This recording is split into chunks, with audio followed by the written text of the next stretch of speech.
Welcome back. You're watching IKTV, and this is our edition of Unrendered. On this edition, my guest is Mr. Omroy Theophilus Mayers, better known as OT. OT, so by now you are starting to see a vast difference between working the land and now getting some serious cash in your hand. Seeing money. You're seeing money. But beyond that, though, you're seeing continuity. This is now, what I mean by continuity, Mr. Dickie Roberts says, go and build some more chairs. Yes. So it looks as if once they're selling, you're in business. I in business. So I continue with that until another department store get to see the quality of work that I was doing and also ask me to build some for them. By this time, I think Curry's sold out to T. Geddes Grant. Right. That they sold out the business or the furniture part of it? The furniture part of it. Right. And I continue to work for T. Geddes Grant and another department store.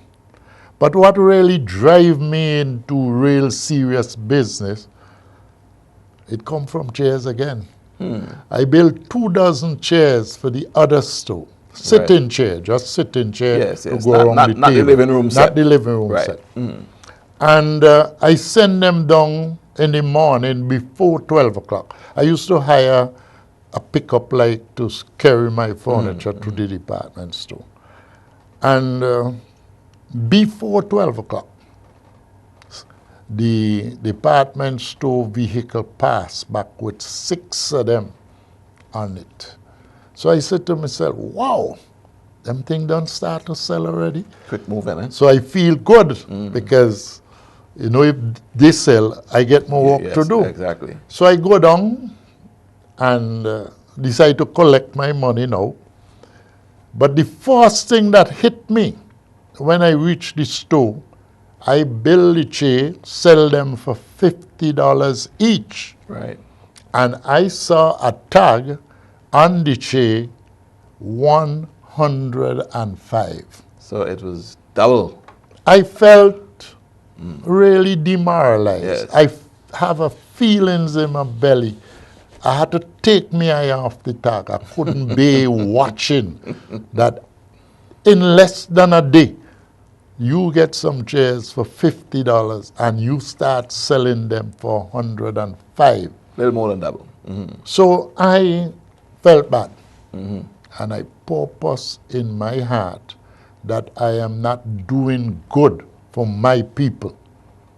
I must reach the customer direct. So I decided, I do a quick maths, and I say, well, they're making a throw away the 5. I said, they're making $50 on this thing. 100%. I will take 25 and give the customer 25. So I decide to sell the chairs direct to customers at $75.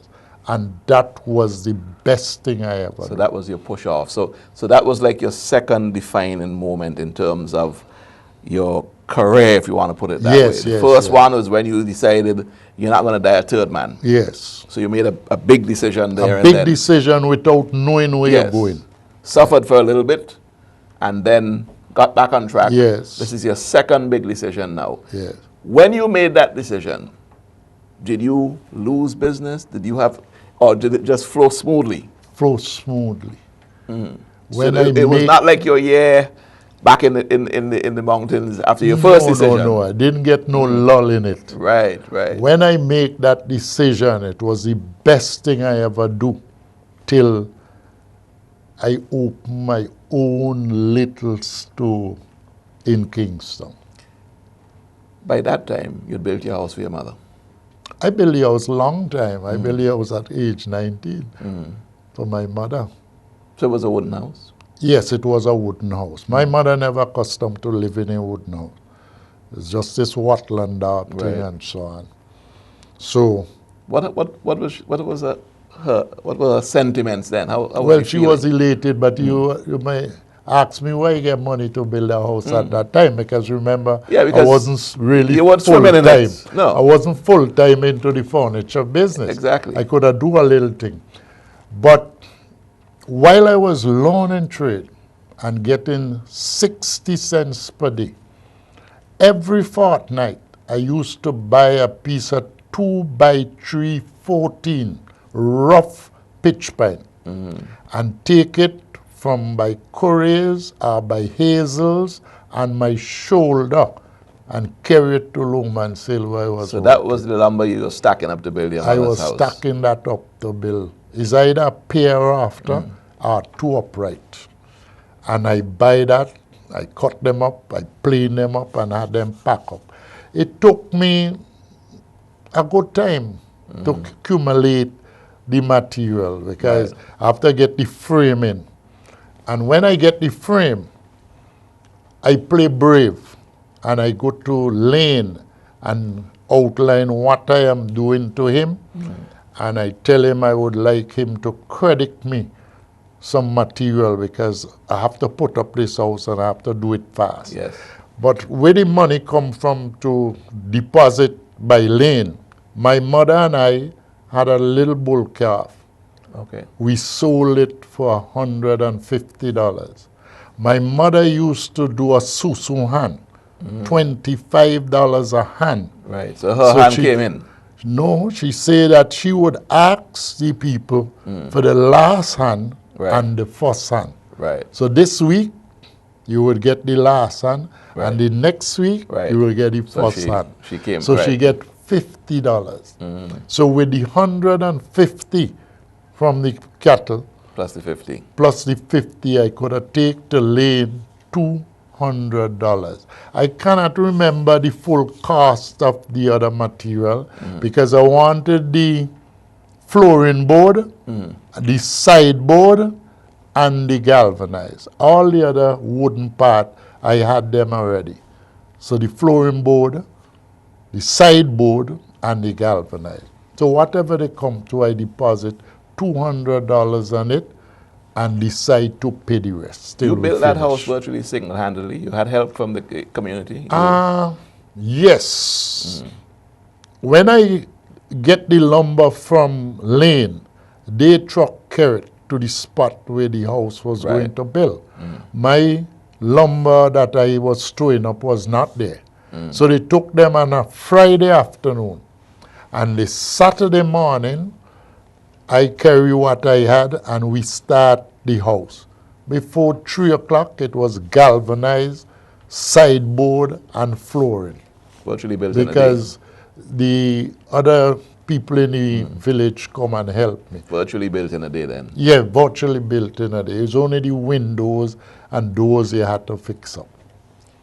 Take me back now to your emerging business. You're now selling directly to your customers. Let's go back to that. Yes. I was forced by a good friend of mine to buy a property in Kingston for $90,000. Was that a daunting figure to you? That was... I mean, $90,000 must have been a big sum of money. He had to cuss me to get me to decide my mind. I didn't see it possible. But I had 30,000 saving, and I go to a bank that decided to lend me 60,000 plus, because they tell me I would need some more money. Not just the 90. Not just to build, but to operate the business. No, not to operate, not to operate. I need some more money to pay legal fees and things like that to get the deed and so on. All of that. So whatever it was, they loaned me. And it was like a real task. So here I owe over $60,000. How were you sleeping then, in those days? I hardly sleep. All I know, after sleep is work, and after work is sleep. I had no recreation more than walking. The fact that you were owing the bank over $60,000. Yeah, well, that make I had to work. Did that was also drive. affect your sleep? Or did it stress you No, out? it or? did not affect my sleep because as a young man, you had the energy. Right. You deliberately don't want to sleep because you want to work. And work was flowing. It's not like today people begging for something Right. to do. So you were lucky in the sense that business was happening for you. There was a things demand for what happening. you were doing. Yeah, there was a demand. But I tell you, another thing that really happened, apart from just selling the furniture, I consider the department stores that are crediting. And I decide I am going to credit. Now, let's put a year to this. What year are we speaking about when all of this is happening? You bought the land, you bought, you put your business there, got your $90,000, $30,000 you saved, 60,000 from the bank. What year are we talking about here? Well, you're talking about around 80. So in the 80s? 80s, in the 80s. Mid-80s. Yeah, Right. I can't bring the real time. But the break come when I start to credit people. In those days, things was much better economically than today. Because I remember I could have collect 1/3 of the costs, the initial stage, 1/3. So Today, people down paying. yes, and a to third. get whatever they want, they would pay a little more. In those days, a living room set would have cost about $2,400. Right. People would have paid $800, 800. $900, or $1,000. Right. Today, the living room set may cost $3,000, and the people want to pay down $200. Is that because the competition, I think the competition caused that to happen because right now some people can pay down nothing Right. and don't pay anything for 2 more months and so on. The competition is what caused that. But I was not afraid of the competition. I could remember when the latest one come in. I don't want to call people name. Right. So when the latest department store come into St. Vincent, I was not in St. Vincent. I went on a trip to purchase material. Right. When I come back, I meet the members of my store like they're wearing a cold feet. Yes. The shoulders droop. Dejected. Yes. They say, boss, nobody coming in here. I say, why? He say, such and such open the doors. Everybody gone there. Everybody gone there. So I call the manager, say, you have a rough leader. Follow him now. And I say, what is the price of that? Bang. How much you taking? That. What per month? That. I say, well, let's thin it out. Because when things are thick, it don't run so good. But when it thin, it will run. Right. So I dropped the down payment a little lower. I drop the monthly installment a little lower, and I make it a little easier for the people. One of the hallmarks at this point in time, when the era that you're describing in your business, was your advertising, because you had to get that message out there. That I was advertising, and I'll tell you something about advertisement. We have all kind of telegram, telephone, telex. But in those days, the best form of communication was tell a woman. When the customer come to me and I talk to them, I say, when you go where you live, tell your friend. right. Tell your friend. And that works. So you use the word of mouth Yeah, method. word of mouth. And the way how you treat your people. So customer services The was customer very service. important. Very important. What products were you making at this point in time? Because I know you had a close affinity to chairs. That seemed to have been your passion. But by this time you had I expanded could now have handled anything for the household. to you're doing cabinets, you're doing dining Anything room for the tables, you're doing household. beds. Anything for the At household. this point. At that point. I started with chairs, but I could have done anything out of wood. anything out of wood. And at that time, you're even going into construction too. Because being a joiner, the finish that I could have done in construction, other people couldn't do it. Because I had the machinery, I had the hand touch, so the finish, that is why my store is called up to today, finishing And furnishing.